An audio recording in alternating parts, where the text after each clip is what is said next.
Hi guys! Welcome to another live vlog. So, kakatapos ko lang mag-grocery. Sorry, hindi na ako nakapag-vlog doon kasi medyo nagmadali lang ako. So, naisip kong mag-grocery haul. Medyo matagal na yata akong walang grocery haul. Ito yung mga frozen. Ayan, para mailagay ko na sa kitchen. Fruit slices. So, per pack is around 25 pesos, pero itong oranges, 12 pesos. Kailangan ko kasi to gagawa ko ng fruit punch, so hindi ko naman kailangan ng mga malalaking pieces. Syempre sa palengke, mas mura yung mga fruits. Doon sa grocery kanina, medyo mahal, parang 60 pesos isang apple. Konti lang naman kailangan ko, so ganyan lang. Makakabili ka ng mga ganito sa grocery, yung mga slices sa mga fruit section. Bumili din ako ng alugbati and talbos ng kamote. Kasi meron ako ditong white sardines. So, favorite ulam ko yan. Gigisa mo lang sa kamatis, sibuyas, tong mackerel, tapos lagyan mo ng alugbati, talbos ng kamote, favorite childhood ulam. So, frozen, 2 pack ng tender juicy cocktail. Yan, so medyo na-thaw na siya. And then, chicken balls. Okay. And then, ayan. So, ito naman, chicken para sa dogs. So, pag bumibili ako ng chicken para sa dogs, yung breast na lang kasi mas mura siya. So, medyo may amoy na to. Kailangan na tong pakuluin. Mas mura yung mga gulay, prutas sa palengke. Sa Q-Mart kami namimili. Pero, pag madalian lang, so grocery na lang. This is 28 pesos. 5 pieces na maliliit sa Q-Mart. Ang dami talaga. Yung mga 30 pesos mo, sobrang dami na doon. Chicken. So, ano to? Ilang kilo ba to? Basta 3 piraso. Total is 900 pesos. Ayan. So, 3 whole chicken na muna yung coffee jelly. Sakto, meron ako ditong 1, 2, 3 piraso ng clear jelly powder. White lang. So, kailangan ko yung malaking. Ayan. Kapag nagluluto ako, hindi na ako nagme-measurement. Usually, tansya-tansya lang. So, isang buong pot ng water. Tapos, itong gulaman, huwag mo siyang ilalagay directly, lalo na kapag kumukulo na kasi magbubuo-buo. So, gagawin mo dyan, kuha ka ng baso. Tapos, yung maligamgam na water lang, lagay ka sa isang baso.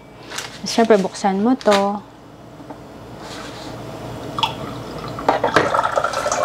Dito mo tutunawin tong gelatin. Pag nilagay mo kasi directly dun sa pot ng water, magbubuo-buo. Actually, dito nga medyo magbubuo-buo na yan eh. Ayan. So, pwede mo siyang mas tunawin pa.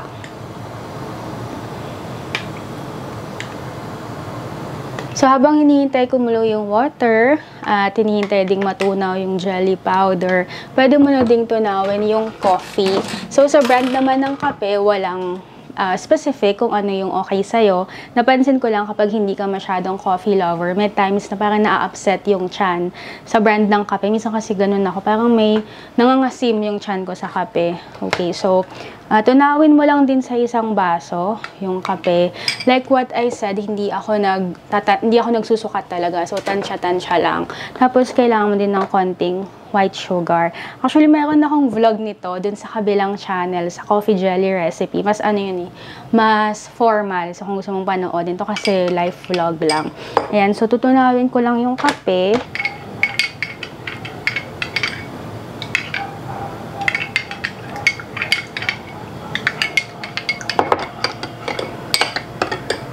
I think okay na to. Pwede ko nang ilagay yung jelly powder. So, unti-unti lang yung lagay, tapos haluin mo para hindi mamuo.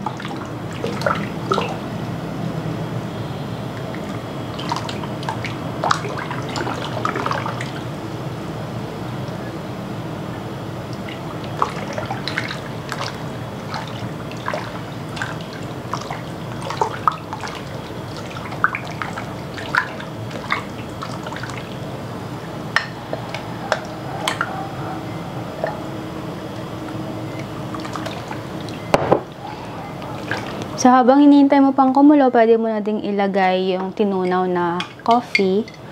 Huwag mo lang ilalagay muna lahat kasi baka sobrang pait. So, tansyahin mo lang din.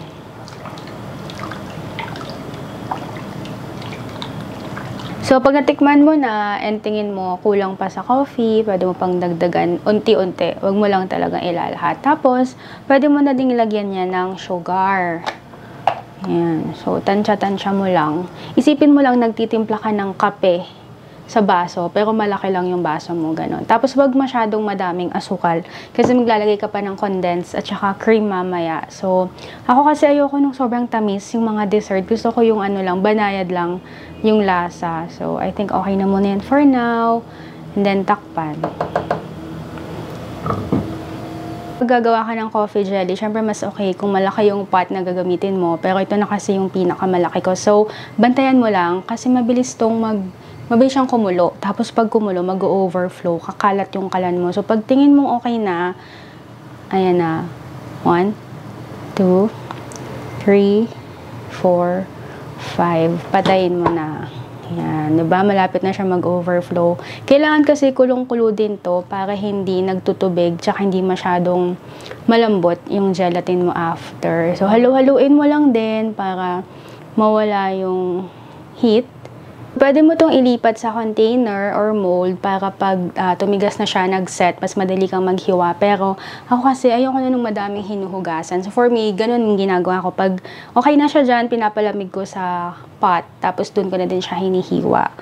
So wag mo nang tatakpan para mas mabilis siyang lumamig. Okay na itong unang gelatin na nagawa natin. Napatigas ko na, hiwa ko na din. So nagpakulo pa ako ulit ng tubig kasi feeling ko kulang yon.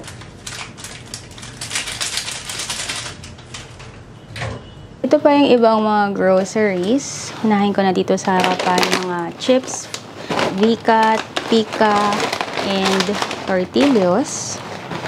Instant food like Delata. So, mayroong liver spread and corn tuna.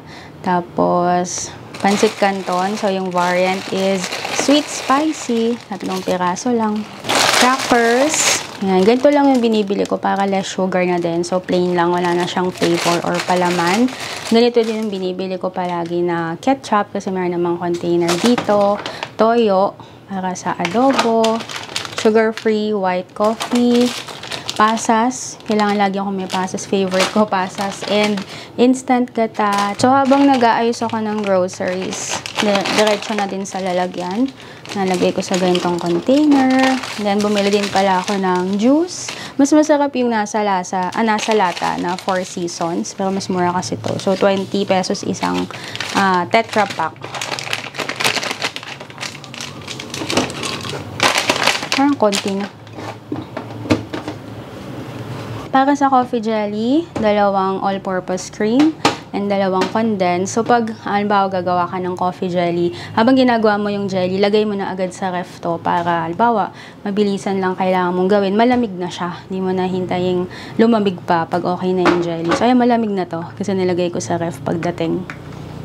Nakakatuwa, naka-buy one take one yung mga Coca-Cola products. Una ko talagang binili, Sprite lang. So, nakita ko 67 pesos. Buy one take one na. Tapos, yung nasa counter na ako, naisip ko, okay naman siya. So, order pa ako. Kumuha pa ako ng isang set ng Royal. Tapos, nung pauwi na ako, sabi ko, wait lang, parang sobrang sulit talaga. So, ayan, kumuha pa ako ng isang set. So, 67, 6, 12, 18. Mga 190 pesos lang tong 6 na piraso ng mga soft drinks. Malamig na din yung iba, nilagay ko na sa ref. So, dito pa sa box, mayroong paper plate. Yan, ito silver, 20 pieces. Ito naman, mas makapal. Isip ko kung pwede ba itong i-reuse. Tingnan natin kung gaano kapal. Medyo ano din ito eh. Medyo pricey. So, 12 pieces is 90 pesos. Ayan. So, tingin ko pwede siya i-reuse. Makapal. Makapal siya. Wait lang. Ow! Ayun, so makapal nga, pwede nga itong i-reuse. Kung di lang mag-sustain siguro yung mga kakainan. So, 12 pieces, 90 pesos, and then 3 sets ng spoon, fork. Yan. Sa isang set nito, meron na siyang spoon at saka fork sa loob. 6 pieces each. Ganyan kasi ako mag-grocery, mga 3 to 4 na eco bags yung dala ko para hiwa-hiwalay na. So, dito yung mga non-food. So, tissue, And then, bumili ako ng sunblock. Kasi nagtatry ako. Naghahanap ako ng the best sunblock for dating may acne tapos oily skin. So, try ko to. Parang 380 pesos yata itong Kojisan. And then, Joy dishwashing. To medyo malakas akong gumamit niyan. And Domex. So, madami ako na-try ng mga variants ng cleaner. Lalo na yung Domex, iba-iba din. Ito yung maganda kasi pag sa lapag, lalo na kung tiles yung floor nyo, hindi siya madulas.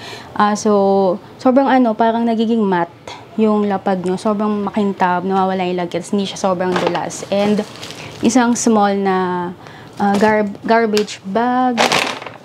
Ayan. So, detergent, surf powder, and 2 pieces ng toilet deodorant. Meron pang isa.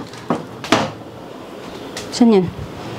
So, yung isa pa, nakalimutan ko kasi sa sala. So, 3 pieces ng pool tissue. 80 pesos lang. So, mura na siya. Ito yung pinakamurang nakita ko. Same price siya nung binibili ko sa Daiso. Medyo makapal lang ng konti yung sa Daiso. So, yan. 3 pack. 80 pesos. So, yan lahat ng mga pinag-grocery today. And then, lalaban ko na to. So, ganun. Pagkagamit, laban mo agad para next time magagamit mo, malinis siya ulit. 3 yung tissue dispenser dito. Isang clear. Ito yung para sa living room. Ito naman sa kitchen, white and parang wood-inspired. And sa bathroom sa taas, same color nung tiles. Okay, tingnan ko kung sakto siya. So, kasi sakto, isang pack dito.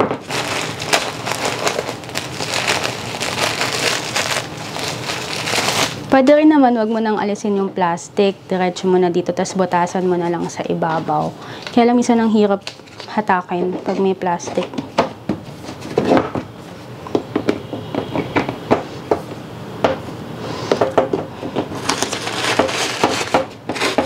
So, sakto, isang pack. Ito may cover. Ayan, 3 tissue holder. Na-slice ko na yung mga jelly into cubes. Ngayon, pwede nang lagyan ng condensed and cream. Pag na-slice na yung jelly into cubes, pinapalamig ko muna yan. Siguro mga 1 hour. Tapos, pwede nang lagyan ng condensed and cream. Malamig din to. Mas okay yung ganun, yung pinapalamig mo muna para kapag isi-serve mo.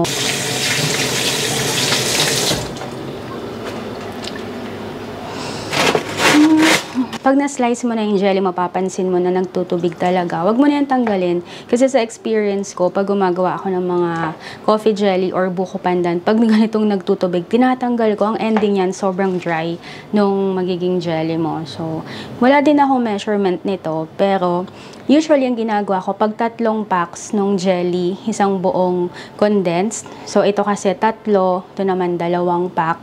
So, tatansyahin ko na lang.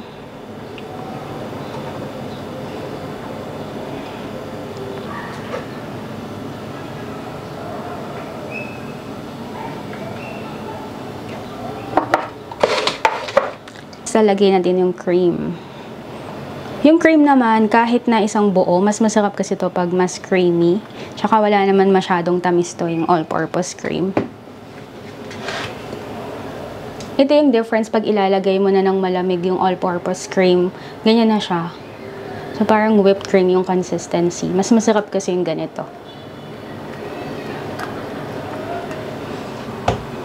And haluin.